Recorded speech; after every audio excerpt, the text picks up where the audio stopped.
네, 오늘은 우리 옥중서신 에베소서 네 번째 시간입니다. 지난주에 말씀드린 것처럼 에베소서가 이렇게 정상을 향해서 올라가는데 4장이 가장 중요한 핵심이 되는 부분입니다. 에베소서는 그 교회에 대한 말씀이기 때문에 오늘은 교회와 성도들, 그런데 교회에 대해서 구체적으로 어떤 얘기를 하고 싶으냐 하면 교회에 두 가지 과제가 있잖아요. 여러분들 다 교회 생활, 신앙 생활 하시니까 아실 텐데 교회가 참 힘들 때가 언제입니까? 교회가 너무너무 힘들 때. 나 교회 다녀서 좋은데 교회를 너무 사랑하는데 근데 교회가 정말 힘들 때, 교회 오는 게 힘들고 괴로울 때, 교회가 분열될 때가 힘든 겁니다. 그래서 오늘 여기 이 말씀에서는 교회 일치를 얘기합니다. 일치를 왜 해야 하는지 교회 일치를 말하고 있고 또 교회의 목표가 있잖아요. 여러분들 교회가 많은 교회들이 그래요. 여기다가 표에다가 막 써놓고 뭐 몇 명 돌파 대작전, 몇 명 돌파 뭐 해서 뭐 한 사람이 몇 명 전도하면 몇 명이 된다. 그걸 우리는 뭐라고 합니까? 성장이라고 하죠. 성장. 근데 진짜 그게 성장일까? 그걸 우리는 에베소서에서는 그걸 성장이라고 말하고 있을까? 그래서 오늘 이 두 가지 교회에 대해서 많은 사람들이 고민하는 것, 일치와 성장에 대한 의미를 설명하고 있습니다. 그리고 교회 안에서 신앙생활하고 있는 성도는 모름지기 어떻게 해야 되는지 그 성도가 나아갈 바를 밝혀주고 있습니다. 그래서 사장이 중요합니다. 첫 번째 질문입니다. 바울이 에베소 교회 성도들에게 무엇을 부탁합니까? 부탁하는 게 많아요, 바울이. 그리고 에베소서가 쉽지 않아요. 만만하게 봤다가는 상당히 어려운 책입니다. 1절 보시면 그러므로 주 안에서 갇힌 내가 너희를 권하노니, 지금 바울은 구류 상태에 있으니까 갇힌 나라고 표현합니다. 무엇을 얘기합니까? 너희가 부르심을 받은 일에 합당하게 행하여.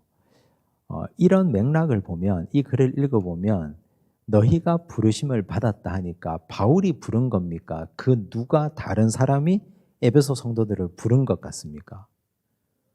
그렇죠. 후자죠. 그죠? 바울이 부른 게 아니에요. 너희가 부르심을 받은 일에 그랬으니까 누군가 어떤 대상이 에베소 성도들을 부른 겁니다. 그럼 그 누구는 누굽니까? 하나님이시죠. 하나님이 부른 거예요.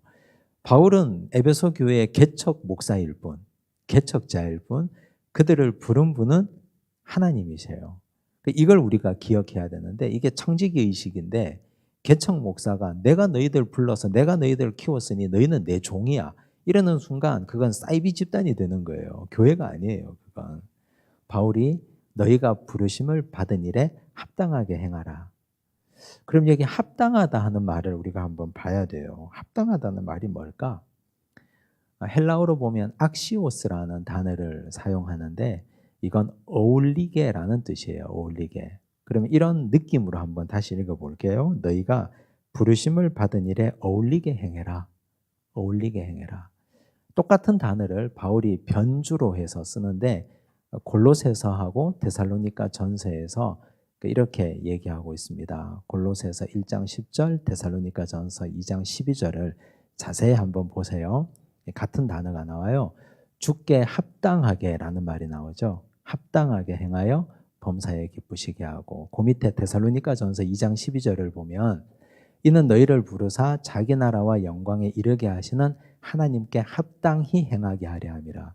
골로새서는 주께 합당하게, 데살로니가 전서는 하나님께 합당하게 행하게 하려.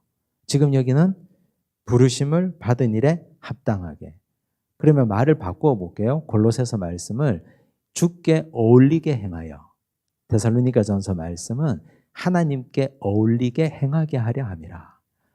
예수님께 어울리고 하나님께 어울리는 게 뭡니까? 어떻게 해야 어울리는 거예요? 예수님께 어울리고 하나님께 어울리는 게 무슨 개념입니까? 어떤 말이에요? 내가 예수님 곁에 있으면, 내가 하나님 곁에 있어서 부자연스러우면 안 된다는 뜻이에요. 그렇잖아요. 내가 하나님 곁에 섰을 때 내가 어울리는 존재가 되어야 한다는 말입니다. 여러분 자신 있으세요? 하나님께 어울리는 사람이라고 자신 있게 말할 수 있습니까? 악시오스, 어울리다. 내가 예수 그리스도에게 어울리는 사람이다. 어떤 사람이 어울리지 않는 사람입니까? 죄는 거기에 어울립니까? 내가 죄투성이에요. 맨날 죄져요. 맨날 죄져요. 그러면 그 사람은 주께 어울리고 하나님께 어울립니까? 어울리지 않습니다. 그리스도의 거룩한 신부, 순결한 신부의 자격이 없는 사람이에요. 그래서 여기 어울리다, 합당하다는 말은 내가 그 곁에 섰을 때 과연 자격이 있느냐, 어울리느냐. 물론 하나님께서는 자격 없는 우리를 부르셨습니다. 죄 가운데 우리를 부르셨습니다. 그게 감사하고 은혜잖아요. 그 감사와 은혜를 진짜 감사되게 하려면 그때부터는 정신 차리고 바로 살아야 됩니다. 그래서 어울리는 존재가 되도록 노력하고 애를 써야 됩니다. 그게 성화잖아요. 그게 신앙생활이지. 하나님이 나를 죄 가운데 불렀으니까 난 대충 살아도 돼. 난 원래 이런 놈이야. 난 원래 이런 인간이야. 이러고 살면 그게 구제불능이에요. 성령을 소멸하게 하고. 그런 사람은 다시 죄 가운데 들어가는 존재예요. 우리는 주께 어울리고 하나님께 어울리는 사람이 되어야 됩니다.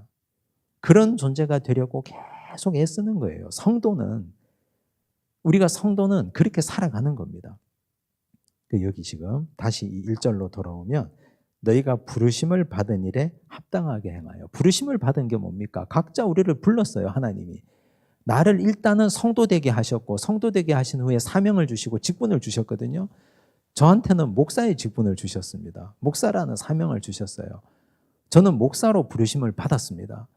목사로 부르심을 받은 일에 어울리게 행해라. 어떤 게 어울리는 겁니까? 목사로 부름을 받았으면. 목양하는 자잖아요. 목양하는 자. 말씀을 연구하고 가르치고 또 신방하고 성도들을 돌보고 그게 어울리는 거 아닙니까? 그런데 목사로 부름을 받았는데 술자리에 너무 잘 어울려요. 술자리에. 주식 투자에 너무 잘 어울려요. 세상 경제 돌아가는 거 너무 잘 알아요. 뭐 코인도 한다 하지 저 목사가. 스포츠카 뽑아가지고 막 레이싱 즐기지. 운동광이 돼가지고 옷에 핏이 딱딱 어울리고 옷이 딱딱 떨어지죠. 그게 뭡니까? 그게 예수에게 어울려야 되고 목사가 목사다워야 되고 그런 거 아니에요. 하나님께서 우리를 성도로 부르시고 각자 직분을 맡겨주시고 우리에게 맡겨주신 사명들이 있잖아요. 그게 어울리셔야 돼요. 거기에. 나는 부름받은 일에 어울리는 존재인가? 내 언행과 나의 능력과 내가 하는 모든 일들이 사람들이 볼 때, 야, 너는 교회 그만큼 다녀도 너는 우리하고 여기서 술 한잔 하는 게 어울려. 그러면 신앙생활 잘못한 거예요. 그러면 진짜 잘못한 거예요. 야, 여기 네가 있을 자리가 아닌 것 같아. 이래야 잘한 거예요. 그래야. 이건 우리 모두에게 적용되는 말씀입니다. 자, 이제 일반적인 얘기를 해요. 부르심을 받은 일에 합당하게 행하는 게 뭐냐? 2절에 모든 겸손과 온유로 하고 오래 참음으로 사랑 가운데서 서로 용납하고. 이게 부르심을 받은 일에 성도로서 일반적으로 이렇게 행해야 합당하다는 거거든요. 이게 어울린다는 거거든요. 부르심을 받은 성도는 겸손해야 된다. 겸손이 뭡니까? 겸손은 자기를 낮추는 게 아니라 남을 높이는 거라 그랬죠. 이게 바울식이고 또한 성경에 나오는 진짜 겸손이에요. 남을 높이는 게 훨씬 어렵습니다. 부르심을 받은 일에 합당하게 행하는 건 겸손, 남을 높여주라. 또 온유. 온유는 뭡니까? 온유는 들떨어지는 사람 혹은 용맹 없는 사람, 자기 가치관이 없는 사람, 생각이 별로 없는 사람, 무기력한 사람. 그게 온유가 아니고 힘이 넘치고 에너지가 넘치는데 그리스도에게만 길들여진 야생마 같은 사람이에요. 하나님 말씀에만 길들여진 사람. 오래 참음, 인내죠. 인내도 부르심을 받은 자에게 어울리는 덕목입니다. 그 다음 서로 용납하라 그랬죠. 용납은 혼자 용납하는 게 아니에요. 나도 용서하고 용서받고 너도 용서하고 용서받는 거예요. 그다음 가장 중요한 말씀합니다. 3절에 평안에 매는 줄로 성령이 하나 되게 하신 것을 힘써 지키라. 여러분 이거 보면 성령의 가장 고유한 사역이 뭡니까? 하나 되게 하는 거예요. 성령은. 성령은 일치의 영입니다. 이거 정말 중요합니다. 성령은 분열의 영이 아니에요. 야, 나 저 인간 죽어도 안 봐. 이거는 사탄이 역사하는 거예요. 성령이 역사하면 그래도 봐야지. 그래도 우리 같이 얼굴 보고 오라고 해야지. 이건 성령이 역사하는 거예요. 성령이. 사탄은 분열시키고 마귀는 떠나가게 하고 자꾸만 쪼개는 거지만 성령은 자꾸 붙이는 겁니다. 서로 하나 되게 하고 서로 통하게 하고. 사도행전 10장 사건 잘 아시잖아요. 사도행전 10장에 고넬료도 나오고 또 베드로도 나오죠. 베드로가 기도하는데 성령께서 말씀하십니다. 누가 너를 데리러 올 테니까 가라고. 하늘에서 보자기 같은 것이 3번 계속 내려왔다 올라갔다 하고 그리고 가라 그래요. 근데 그때 고넬료가 보낸 사람이 옵니다. 고넬료에게도 성령께서 말씀하셨어요. 요바에 있는 무두장이 시몬의 집에 가서 베드로를 청하라 그랬습니다. 성령은 이렇게 일체의 영입니다. 어느 한 사람에게만 말씀하는 게 아니고 베드로에게도 말씀하셨고 고넬료에게도 말씀하셨고 그래서 서로가 일치시키는 겁니다. 만약 고넬료에게만 말씀하시고 베드로에게 말씀하지 않았다면 베드로가 넌 누군데 내가 널 뭘 믿고 가냐 이랬을 것 아니에요. 근데 성령이 양쪽에 똑같이 말씀하셨으니까 그게 일치가 되는 거예요. 그래서 교회 안에서의 일치는 목소리 큰 사람이 끌고 가는 게 아니에요. 기도를 해야 됩니다. 지금 여기 나오죠. 성령이 하나 되게 하신 것을 어떻게 하라고요? 힘써 지키라 그랬어요. 힘써. 성령은 원래 하나 되게 하는 영인데 이 하나됨을 경험하는 게 뭡니까? 기도를 통해서예요. 기도를 통해서. 힘써 지키라. 기도를 힘써 해야 됩니다. 부부간에 서로 의견이 맞지 않으면 그럼 어떻게 합니까? 결론을 동전 던지기 해서 결정합니까? 가위바위보로 결정합니까? 돈 벌어오는 사람, 돈 많이 벌어오는 사람 마음대로 합니까? 성질 더러운 사람 뜻대로 합니까? 주로 일반적으로 성질 더러운 사람, 목소리 큰 사람이 자기 마음대로 하잖아요. 근데 그건 틀린 거예요. 그리스도인의 집은 그렇게 하면 안 돼요. 힘써 지키라 그랬기 때문에 힘써 기도하고 힘써 기도하면 성령이 일치되게 하십니다. 힘써 기도하면. 힘써 기도한다는 의미가 뭡니까? 1시간만 힘써 길게도 기도하고 오래도 기도하고 뜨겁게도 기도하고 간절하게도 해보고 이 모양 저 모양으로 다 해보는 거예요. 그 성령은 일체의 영이기 때문에 일체를 위해서 기도하면 하나가 되게 합니다. 가정도 마찬가지, 교회도 마찬가지. 그래서 가장 나쁜 공동체는 누군가 한 사람이 기도하지 않고 목소리 큰 사람이 끌고 가는 게 가장 나쁜 공동체예요. 그러나 성령이 하나 되게 하셨으니 힘써 지키라. 기도하고 같이 결정해서 나가면 거기는 틀림이 없습니다. 오류도 없고 문제도 없습니다. 그 다음 교회가 하나됨을 힘써 지켜야 하는 이유가 무엇입니까? 교회 일치라 그랬는데 이 일치를 힘써 지켜야 하는 이유가 뭐냐 나오죠. 여러분 4절에 보니까 몸이 하나요 성령도 한 분이라 그랬어요. 5절에 보니까 주도 한 분이라 그랬습니다. 6절에 보니까 하나님도 한 분이라 그랬습니다. 이게 뭐예요? 4절, 5절, 6절에 공통적으로 삼위일체 하나님이 등장하죠. 성령도 한 분, 예수님도 한 분, 하나님도 한 분이에요. 그래서 우리도 하나가 돼야 된다는 뜻입니다. 하나가. 그래서 분열은 성령께서 원하시는 게 아니에요. 나누어지는 건 성령께서 원하는 게 아니에요. 근데 사람들은 그런 얘기를 하는 걸 제가 들었어요. 근데 목사님, 성경에 보면 바울과 바나바가 피차 다투고 심히 다투고 피차 갈라섰지 않습니까?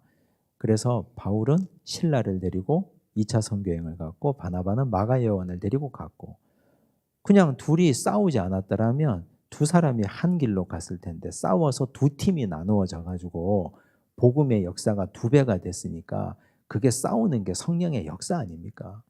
그게 합력해서 선을 이루는 거 아닙니까? 세상에 그런 말씀을 하시더라고요. 근데 그 논리가 어떻게 적용되냐 하면 어떤 교회가 어떤 지역에 가면 그런 교회들이 많아요. 하나의 교회였는데 싸웠어요. 서로 싸우면 어떻게 합니까? 성질 급한 사람이 먼저 나가요. 아니면 또 뭐 좀 하여튼 그런 사람이 나가요. 나가면 어떻게 해요? 옆에 하나의 교회를 또 따로 세우죠. 하나의 교회가 두 개가 돼요. 근데 또 있는 사람들끼리 또 싸워요. 야, 나간 사람 데리고 오자 하자. 아니, 걔들 나갔는데 왜 데리고 와? 그래서 또 싸워요. 있는 교회가 또 갈라져요. 그래서 하나의 교회가 두 개가 되고 두 개의 교회가 네 개가 돼요. 그런 교회가 있어요. 많아요. 근데 그런 교회가 시간이 지나면서 각자 교회가 경쟁적으로 열심히 전도하고 선교해서 네 개의 교회가 다 부흥하고 성장했습니다. 그러면 그 교회가 싸운 게 성령의 은혜입니까? 역사입니까? 잘한 겁니까? 잘못한 겁니까?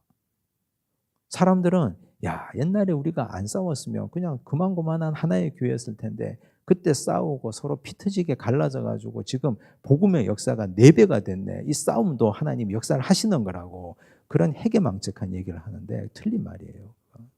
왜냐하면 잊어버리고 간과한 게 있는 게 싸우는 과정에서 실족한 영혼들은 누가 책임집니까?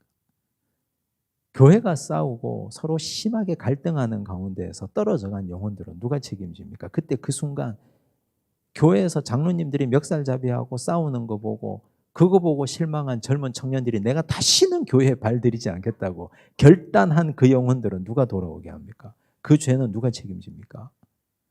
그렇게 해서 떨어져 나간 사람들은 아무도 생각하지 않는 거예요. 그냥 결과만 보는 거죠. 결과만. 그건 심각한 결과의 오류에 빠져 있는 겁니다. 그래서 교회는 일치돼야 돼요. 싸우면 제일 나쁜 겁니다. 분열하고 다투는 거. 성령은 하나 되게 하는 영이라 했기 때문에 서로 기차 기도하고 다투면 안 돼요. 열심히 기도하고 그래서 힘써 하나 되게 하신 것을 지켜나가야 됩니다. 페이지 넘겨서 로마서 15장 7절을 보시면 이렇게 되어 있습니다. 그러므로 그리스도께서 우리를 받아 하나님께 영광을 돌리심과 같이 너희도 서로 받으라. 받으라는 말이 나오는데 받으라는 말을 구체적으로 설명하면 어떤 뜻입니까? 용납하라, 수용하라 이런 뜻이죠. 기도하면 그릇이 좀 커지는 것 같아요. 기도하면. 기도하기 전에는 저 인간 내가 용납하고 받지 못할 것 같았는데 기도하고 나면 좀 품이 커져서 받아들일 수 있게 됩니다. 수용하게 됩니다. 옛날에 시집살이 심하게 했던 며느리가 남편도 그렇게 애먹이고 고생했던 며느리가 그 아내가 예배당에 와서 금요일날 눈물로 밤을 새우고 철야기도 하고 집에 돌아가면 또 받아들이게 돼요. 또 남편 건사하고 아이들 돌보고 시어머니 잘 섬기고 그렇게 살게 돼요. 그게 지질이 복이 없어서 그런 게 아니라 기도 많이 하니까 넓어지고 받아들일 수 있게 돼서 그런 겁니다. 그래서 받으라는 말은 성령이 하나 되게 하신 걸 힘써 지키면 수용할 수 있게 됩니다. 그 말씀입니다. 자, 그 다음 이제 성장 이야기가 나와요. 일치 이야기를 했고요. 교회 일치. 자, 그럼 일치를 위해서 제일 중요한 게 뭡니까? 여기서 정리하고 넘어가면 일치를 위해서 가장 중요한 건 성령이 하나 되게 하신 걸 힘써 지키는 겁니다. 그건 뭐다? 기도를 통해서. 기도를 통해서 용납하고 수용하고 힘써 지키는 것. 자, 그 다음 교회를 위해서 그리스도께서 각 사람에게 무엇을 주셨습니까? 7절 우리 각 사람에게 그리스도의 선물의 분량대로 은혜를 주셨나니. 은혜가 신약 성경에는 다양하게 쓰이는데 여기서는 밑에 있죠. 카리스, 은사라고 쓰였어요. 은사, 은혜가 카리스, 은사라고 쓰였습니다. 그래서 이걸 다시 읽으면 우리 각 사람에게 그리스도의 선물의 분량대로 은사를 주셨나니 이렇게 우리가 읽어야 됩니다. 은사를 주셨다. 은사가 뭡니까? 교회의 덕을 세우라고 주시는 거잖아요. 11절 보세요. 그가 어떤 사람은 사도로, 어떤 사람은 선지자로, 어떤 사람은 복음 전하는 자로, 어떤 사람은 목사와 교사로 삼으셨으니 각양 다른 은사를 주신 거예요. 각양 다른. 고린도전서에서 우리가 배웠습니다. 이미 12장 7절에서 11절에 나오는데 각 사람에게 성령을 나타내심은 유익하게 하려 하심이라. 어떤 사람에게는 지혜의 말씀, 어떤 사람에게는 지식의 말씀, 어떤 사람에게는 믿음, 또 한 성령으로 병 고치는 은사 등등등을 주셨어요. 11절 보니까 이 모든 일은 같은 한 성령이 행하사 그의 뜻대로 각 사람에게 나누어 주시는 것이다 그랬습니다. 여러분은 어떤 은사를 받으셨습니까? 여러분이 받으신 은사. 근데 지금 고린도전서에서 말하는 은사는 다양한 종류의 은사를 얘기했고 에베소서 지금 4장에서 말하는 은사는 좀 특별한 은사를 얘기했어요. 11절 다시 볼게요. 어떤 사람은 사도로, 어떤 사람은 선지자로, 어떤 사람은 복음 전하는 자로, 어떤 사람은 목사와 교사로 삼으셨다. 이게 공통점이 뭡니까? 사도, 선지자, 목사, 교사, 복음 전하는 자. 공통점이 뭐예요? 가르치는 자예요. 가르치는 자. 가르치는 자. 이 은사를 지금 특별한 은사로 지금 여기에 이렇게 적어뒀습니다. 교회에서. 자, 교회의 성장을 위해서 꼭 필요한 은사를 가진 자들을 여기에 이렇게 열거해 두었습니다. 자, 그런데 여기서 중요한 말씀이 나오죠. 페이지 넘기면 22쪽에 4번 그리스도께서 각 사람에게 은혜, 즉 은사를 주신 이유가 뭡니까? 12절 이는 이런 분들, 이런 은사를 주신 이유는 성도를 온전하게 하여 첫째, 온전하게 한다. 두 번째, 봉사의 일을 하게 한다. 세 번째, 그리스도의 몸을 세우려 한다. 이 세 가지 이유 때문이에요. 은사를 주신 것. 가르치는 은사를 주신 이유는 그래서 바울이 교회에서 성장을 위해서 꼭 필요한 건 가르치는 거다. 목사, 사도, 복음 전하는 자, 교사, 전도자 등등은 교회의 성장을 위해서 꼭 필요한데 그건 성도를 온전하게 하기 위함이다. 온전하게 한다. 헬라어로 보면 카탈티스모스라고 되어 있어요. 헬라어로 카탈티스모스, 온전이라는 뜻이 그래요. 그런데 이건 완전한 공급이라는 의미입니다. 완전한 공급. 완전한 공급, 즉 완벽한 공급. 자, 그래서 교회에서 가르치는 목사 있잖아요. 목사는 성도들이 배고프면 안 돼요. 성도들이 이제 좀 그만하세요. 이제 좀 우리가 배 터질 것 같아요. 이제 좀 그만 가르쳐 주세요 라고 할 만큼 완벽한 공급을 계속해서 부어줘야 됩니다. 넘치게 부어줘야 됩니다. 계속해서 성도들에게. 목사이든 교사이든 그러면 교회학교 교사든 말씀을 맡은 자건 그러면 내가 성도를 온전하게 해서 완벽한 공급, 완전한 공급을 할 수 있도록 준비가 돼야 되잖아요. 내가. 준비가 된다는 말은 나도 공급받고 나도 채워져야 된다는 의미예요. 내가. 자, 그런데 교회학교 교사가 어린 학생들 앞에 말씀을 들고 서는데 전도사님들이 말씀을 들고 서는데 목사가 말씀을 들고 서야 되는데 내가 채워지지 않고 내가 준비되지 않고 내가 말씀에 대해서 확신이 없고 내가 말씀을 모르면 서면 됩니까? 안 됩니까? 안 되는 거예요. 그게. 그래서 매일같이 내가 공급받고 충만해져야 됩니다. 충만해져야 돼요. 그게 자격이에요. 그래서 그게 귀중하고 소중한 작업입니다. 그게. 성도를 온전하게 하고 완벽하게 공급해 줘야 되니까. 공급은요, 다양한 방식의 공급이 있습니다. 이런 식으로 지금 우리가 이렇게 앉아서 여러분이 다수고 저는 혼자잖아요. 지금 일방적으로 제가 막 얘기하잖아요. 지금 이 자리는 막 쏟아붓는 자리예요. 어떤 분은 이해가 전혀 안 되고 그냥 계신 분, 어떤 분은 반쯤 되는 분, 어떤 분은 지금 이 마음이 오늘 저녁에 할 축구에 마음이 가 있는 분, 뭐 등등 지금 막 다 다른데 그런데 그냥 막 쏟아붓는 거예요.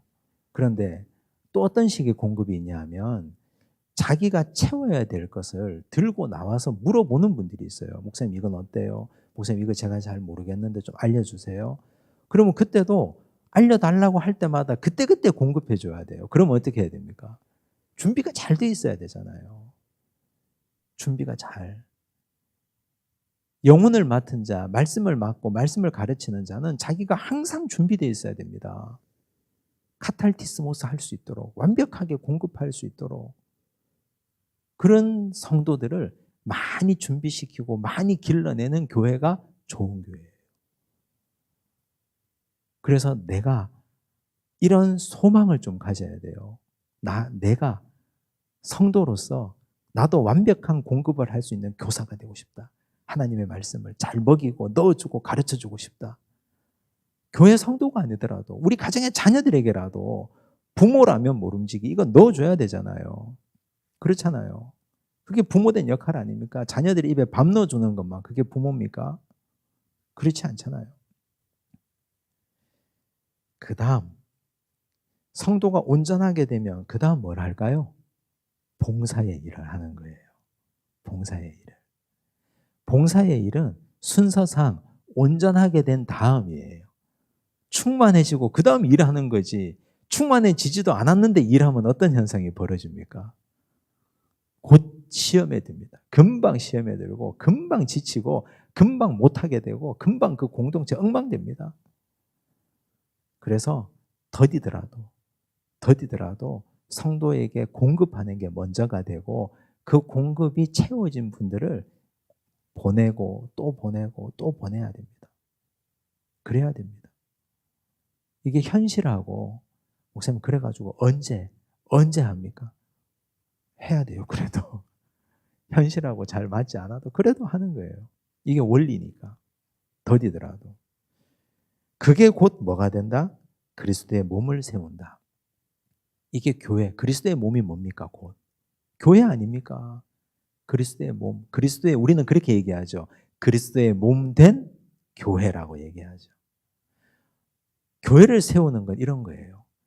여러분 우리가 교회를 세우는 걸 뭐라고 생각하셨습니까? 내 평생에 내가 교회를 하나 세운다. 내 평생에 내가 교회를 세운다. 내가 건축원금을 내가 매덕을 한번 해보겠다. 그게 교회 세우는 게 아니에요. 그거는 예배당 짓는 거지. 벽돌 건물 짓는 거예요. 예배당 짓는 거라고요. 그건. 그게 나쁘다는 게 아니에요. 그게 죄라는 게 그게 나쁘다고 그게 폄하하는 게 아니에요. 그건 예배당 짓는 거지 그리스도의 몸을 세우는 게 아니라는 말입니다. 그리스도의 몸된 교회를 세우는 건 성도 한 사람 한 사람이 교회잖아요. 우리가 배웠잖아요, 지금. 이때까지 배운 게 한 사람 한 사람이 교회예요. 그럼 내가 하나님의 말씀을 넣어주는 교사가 되고 목회자가 되고 구역장이 되고 말씀을 전하는 정원지기가 되고 교회 학교 어린아이들을 붙들고 가르치는 사람이 되면 성도를 온전하게 하게 되면 온전하게 된 자가 가만히 있습니까? 은혜 받은 자는 가만히 있을 수 없거든요. 어디든지 가서 봉사일을 하게 됩니다. 그러면 그게 교회를 세우는 겁니다. 그런 의미에서 여러분 지금까지 교회 몇 명의 교회를 세우셨습니까? 몇 개의 교회를 세우셨습니까? 그런 의미에서 우리는 목표를 가져야 됩니다. 어떤 분들은 그런 얘기하죠. 한 3천만 원만 있으면 저기 상교지에 교회 당신 이름으로 교회 하나 세울 수 있습니다. 칠순잔치, 팔순잔치 하지 말고 그 돈 자식들한테 달라 그래가지고 당신 이름으로 선교지에 교회 하나 세웁시다. 좋은 일이에요. 귀한 일이에요. 근데 그거 했다고 하나님께서 더 기뻐하실까? 아니면 평생 한 사람 붙들고 성도를 온전하게 해서 봉사의 일을 해서 그리스도의 몸을 세우는 걸 기뻐하실까? 어떤 게 어려운 일인 것 같아요? 어떤 게 어려운 일이에요? 어떤 게 어려워요?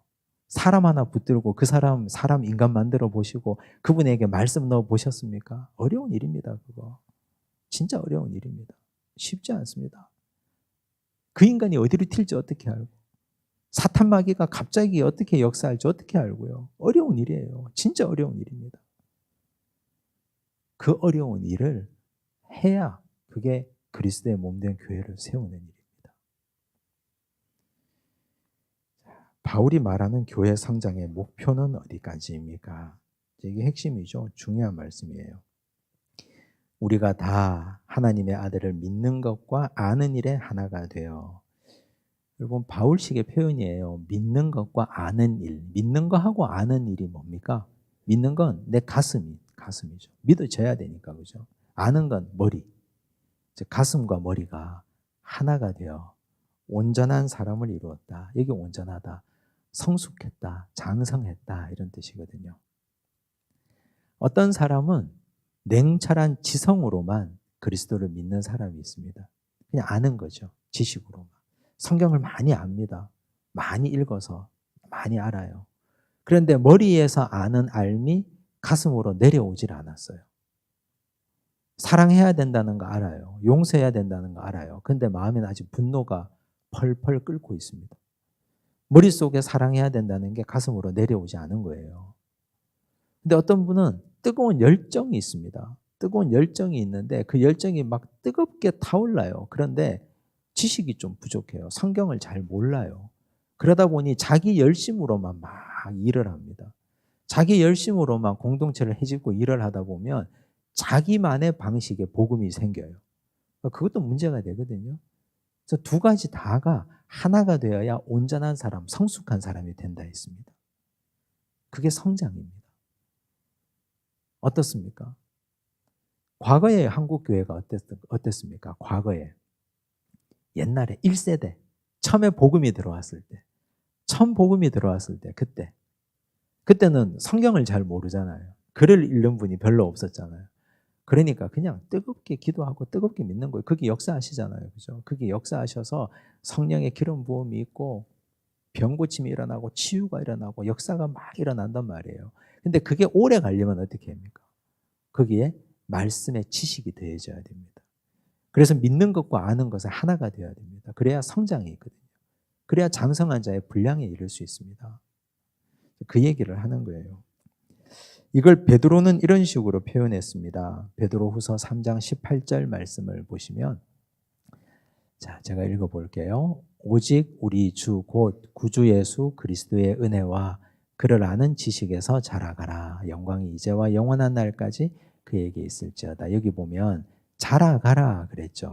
자라가라는 말이 뭡니까? 성장하라라는 뜻이에요. 근데 성장에 두 가지 조건이 나옵니다. 뭡니까? 은혜와 지식이에요. 은혜와 지식. 베드로가 얘기한 겁니다. 은혜와 지식이 성장의 두 가지 조건입니다. 성장하려면 은혜는 방향이 어떻게 됩니까? 아래에서부터 위입니까? 위에서 아래입니까? 위에서 아래로. 은혜는 하나님이 주시는 거거든요. 근데 지식은 뭡니까? 방향이 아래에서 위로예요. 내가 알아갈 수 있는 겁니다. 내가 추구하고 내가 배워갈 수 있는 거예요. 그래서 성장은 은혜만으로도 부족하고 지식만으로도 안 된다. 위로부터 주시는 은혜가 있고 아래로부터 내가 추구하고 내가 노력하는 지식에 대한 갈구와 지식에 대한 체험이 있어야 된다. 이 두 가지가 하나가 될 때 성장이 있다는 말입니다. 자, 그러면 바울을 한번 얘기해 봅시다. 바울은 성장한 사람이죠. 장성한 분량의 이런 사람이죠. 바울은 어디에서부터 시작했습니까? 은혜에서 시작했습니까? 지식에서 시작했습니까? 바울은 지식이에요. 어릴 때부터 그는 디아스포라 유대인으로 좋은 아버지 만나서 부잣집 아버지 만나서 길리기아 다소에서 태어나서 그곳에서 유대인 중에 유대인이요 또 로마 시민권자로 자랐습니다. 가말리엘 문화에서 배웠습니다. 최고의 선생님을 만났습니다. 거기서 유대인의 율법에 정통하고 능통한 학자가 됐습니다. 지식이 가득 차 있습니다. 지식이 뜨거운 지식, 많은 지식이 있습니다. 근데 그 지식이 머리를 가득 채웠는데 그 지식이 잘못된 방향을 만나니까 어떻게 됩니까? 사람 죽이는 거예요. 스데반 집사님 죽일 때 돌 던지는 사람, 옷 맡아준 사람이 바울 아닙니까? 사울 시절에. 그가 그런데 다메섹 도상으로, 다메섹으로 예수 믿는 사람 잡아서 옥에 넘기려고 가다가 하늘에서 예수님께서 나타나셨잖아요. 사울아, 사울아, 나는 네가 박해하는 예수다 그랬잖아요. 그게 은혜가 내려온 거예요. 은혜가. 지식이 가득 있는데 은혜가 하늘에서 불같이 내려오니까 이게 활활 타오르지 않습니까? 바울은 지식에서 시작해서 은혜로 간 사람입니다. 지식에서 은혜로. 반면 베드로는 어때요? 베드로는 은혜로부터 시작했어요. 은혜로. 누가복음 5장에 보면요. 나중에 집에 가서 자세히 보세요. 누가복음 5장에 예수께서 베드로를 처음 만나는 장면인데 그때 배 두 척이 있었거든요. 배 두 척. 성경에 딱 나와요. 배 두 척이 있었는데 예수께서 배에 오르시니 그 배는 베드로의 배라 그랬습니다. 하필 예수께서 베드로의 배에 왜 오르셨습니까? 하필 우연입니까? 필연입니까? 예수님의 선택입니까? 오르다 보니 그게 베드로의 배였습니까? 선택이에요. 예수님의 선택이에요. 그게 은혜거든요. 그 두 배 가운데 예수께서 베드로의 배에 오른 게 그게 은혜라니까요. 그게. 그 놀라운 은혜가 베드로에게 먼저 주어졌습니다. 그리고 깊은 데로 가서 그물을 던져 고기를 잡으라. 잡으니까 그물이 찢어질 것 같거든요. 그 은혜를 먼저 받은 거예요. 그 은혜를. 한량없는 은혜를 먼저 받았는데 은혜를만으로는 베드로가 좌충우돌 하잖아요. 이리 뛰고 저리 뛰고. 한 번 신앙 고백했는데 예수님 이 일이 결코 당신에게 미치지 아니하리이다 했다가 사탄아 내 뒤로 물러가라. 마귀 사탄 소리 듣고 혼나고. 왜 그렇습니까? 지식이 없으니까. 지식이 없으니까 이리 뛰고 저리 뛰고 좌충우돌 하는 거예요. 그런데 베드로가 예수님 만나면서 지식을 쌓아가는 겁니다. 예수를 배워가는 거예요. 예수를 알아가는 겁니다. 은혜가 있고 거기에 지식이 더해지니까 성장이 있잖아요. 그렇잖아요. 바울은 하나님의 아들을 믿는 일과 아는 것에 하나가 되어 장성한 사람, 온전한 사람에게 이르고 성장하라고 얘기했고 이걸 똑같은 표현을 베드로는 은혜와 지식에서 자라가라고 표현한 겁니다. 여러분은 어디에서 시작하셨습니까? 어떤 분은 은혜로부터 시작하신 분이 계셔요. 주로 모태신앙이 아닌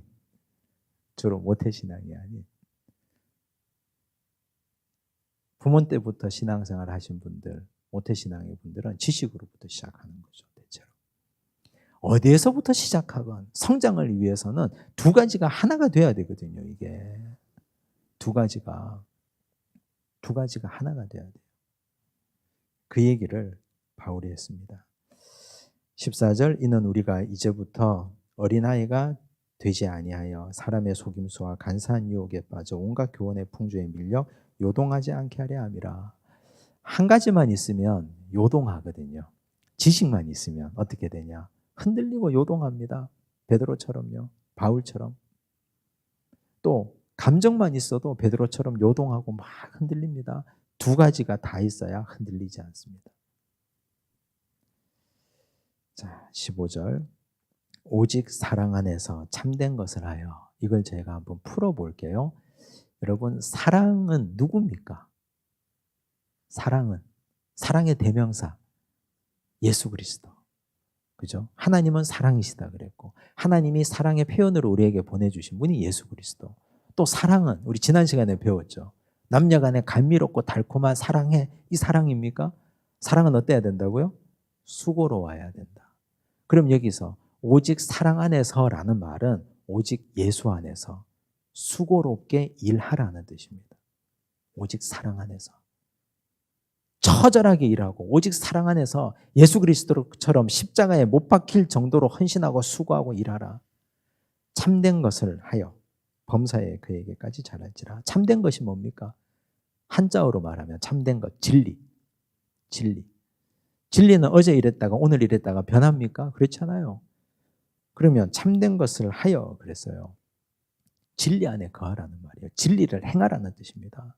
즉 예수 그리스도 안에서 진리대로 행하라 이 말입니다. 이게 쉽습니까?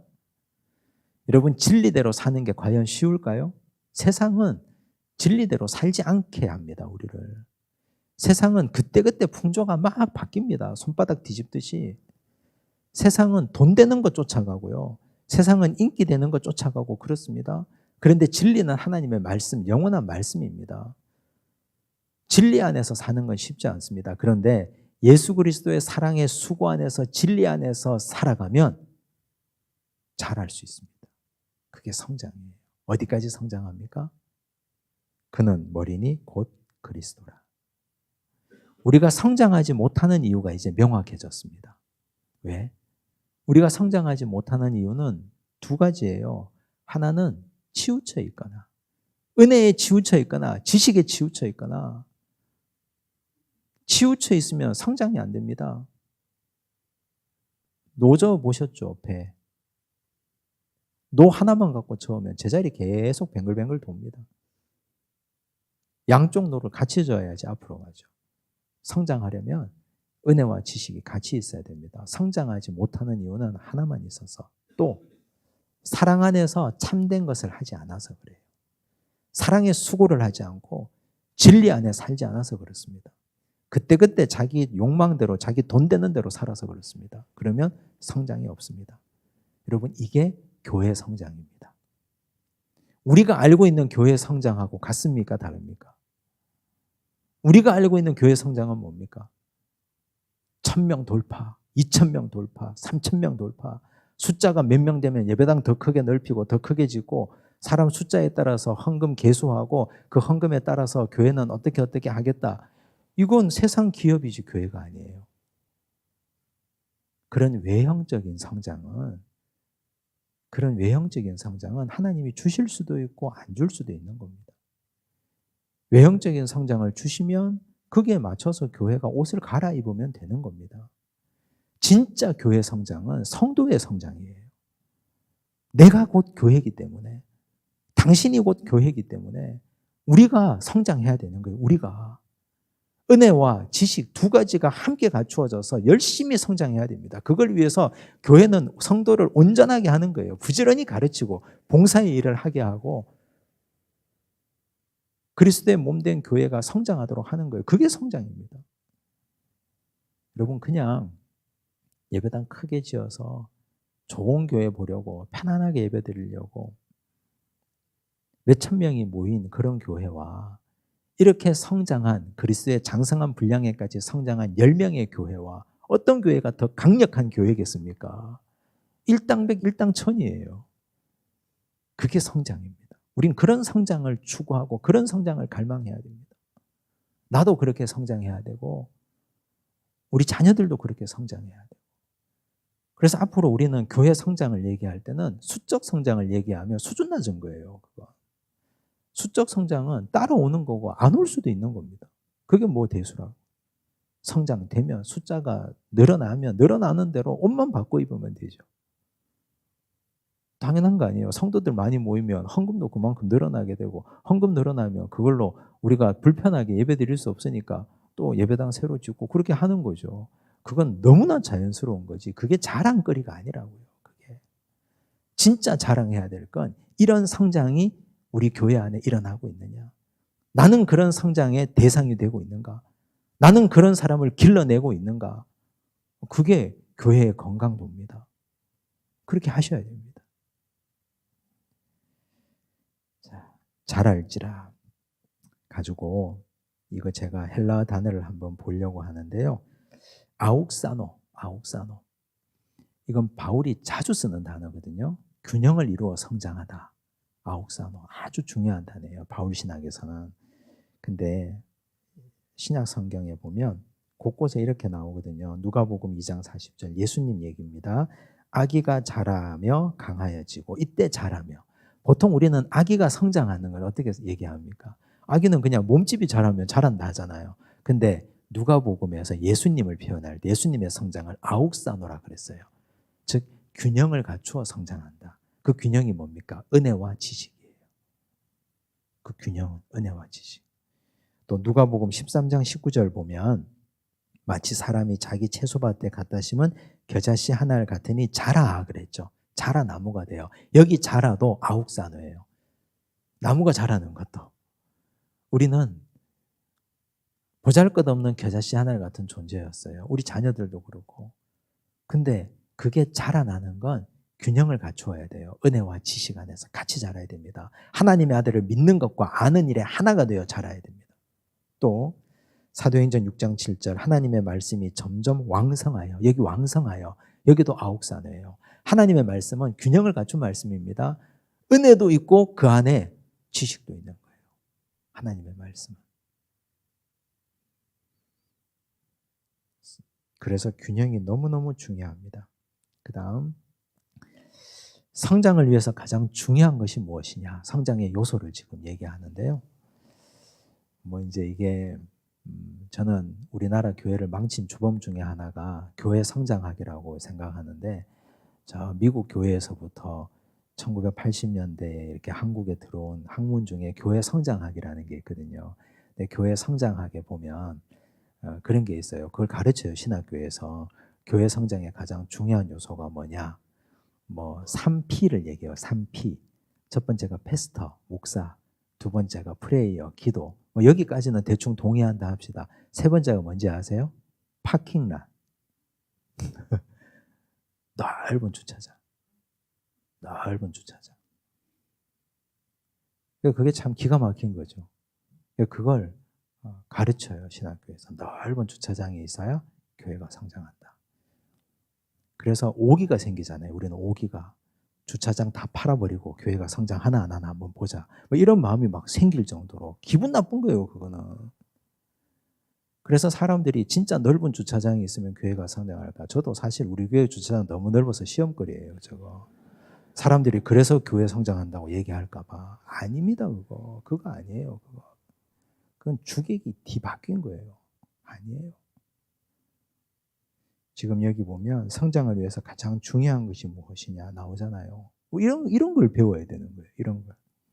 그에게서 그는 예수 그리스도죠. 예수 그리스도에게서 온 몸의 지체가 우리죠. 각 마디를 통하여 각 마디가 중요하죠. 도움을 받으며 마디가 뭡니까? 관절. 예수 한번 상상해 보세요. 예수 그리스도가 머리예요. 사람 몸에. 그게 교회의 머리죠. 그리고 우리는 그 몸의 지체인데 각 마디가 있다 그랬어요. 마디를 통하여 도움을 받으며 연결되고 결합돼요. 그렇죠? 종아리하고 허벅지가 무릎 관절을 통해서 연결되고 결합되잖아요. 무릎 관절이 없으면 종아리 따로 놀고 허벅지 따로 놀면 그게 사람입니까? 뭡니까? 이상하잖아요. 그건 괴기스럽고. 근데 종아리, 무릎 관절이 있으니까 이게 연합되고 결합되는 거죠. 각 지체의 분량대로 역사하여 그 몸을 자라게 하며 사랑 안에서 스스로 세운다 그랬는데요. 저는 이 마디가 뭐냐가 중요하다고 생각해요. 마디가 뭘까? 그에게서 온 몸이 각 마디를 통하여 도움을 받는다 그랬어요. 그럼 마디는 몸의 지체와 지체를 연결하는데 도움을 주는 존재 아닙니까? 그렇죠. 교회에 그런 존재들이 중요한 거예요. 필요한 거예요. 그러면 나는 교회의 관절 같은 존재인가? 교회의 관절 같은 존재인가? 여러분 나이 들어가면서 제일 고통스러운 게 관절 아픈 거 아니에요? 앉을 때마다 아이고 구구 소리 내는 게 관절 때문에 그렇잖아요. 고관절 아프지, 무릎 관절 아프지, 손가락 관절 아프지, 다 관절 때문에 다 전부 다 고통받고 있는데 교회도 관절에 문제가 생기면 각 마디가 지체를 통해서 도움을 못 받는 거예요. 새가족과 오래되신 분들을 연결하는 관절, 누가 역할을 해야 됩니까? 이 역할을. 교회 장로들이 하는 거 아니에요, 그거? 권사님들이 해야 되는 거 아니에요, 그거? 교회 안수집사님들, 중직들, 교회 목사님들이 해야 되는 거 아닙니까, 그거? 근데 교회 권사님들이 교회에 오면 자기 친한 사람들하고 하루 종일 얘기하고 낯선 사람하고는 한마디도 안 하고 그래 집에 가고 그게 무슨 관절 역할이에요. 권사들은 낯선 사람 찾아다니면서 나는 관절이니까 항상 그러고 다녀야 돼요. 관절이 각 마디를 통해서 도움을 못 주면 교회가 관절염에 걸린 교회, 류마티스에 걸린 교회가 되고 교회가 일어나고 앉을 때마다 맨날 삐그덕 소리 나고 그게 무슨 교회입니까? 그래서 교회가 정말 성장을 위해서 중요한 요소는 관절들이에요. 우리 관절들. 그 역할들을 하는 거예요. 또 교회에서 약간 밀려나 있는 사람, 상처 입은 사람, 그런 사람을 살펴가지고 그런 사람들을 다시 안으로 끄집어 오는 역할, 그 관절의 역할을 우리가 하는 거지. 야, 너는 그렇게 입 10발 나와 있으면 나중에 턱 빠져서 죽겠다. 그렇게 살다가 끝내라. 이렇게 그냥 내버려 두면 안 되잖아요. 그 관절 역할을 하는 거거든요, 우리가. 그래야 교회가 성장하죠. 그래야.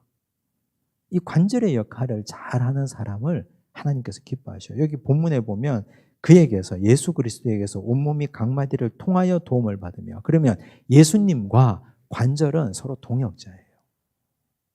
몸을 정말 원활하게 만들어주는 동역자입니다. 나는 지금까지 관절 역할을 잘 감당하고 살았는가?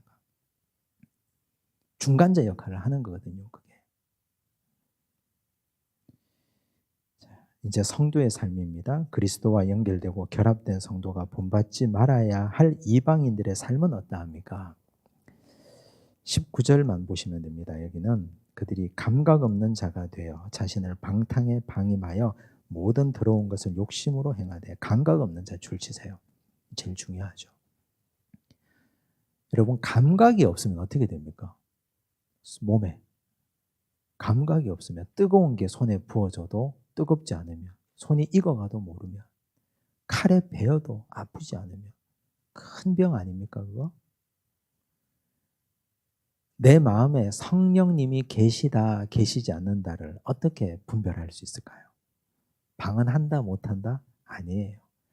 성령이 계시다 계시지 않다는 이 분별은 찔림이 있느냐 없느냐예요. 제가 방금 관절 얘기했잖아요. 그럼 팍 찔려야 돼요. 내가 관절염의 주범이었구나. 내가 우리 교회 소통을 막는 주범이었구나. 찔려야 돼요. 찔림이 있다는 건 뭐다? 마음속에 성령께서 일하고 계신다. 감각이 살아있는 거예요. 그런데 감각이 없으면 어떻게 돼요? 자신을 방탕에 방임하죠. 모든 더러운 것을 욕심으로 행하게 되죠. 감각이 없으니까.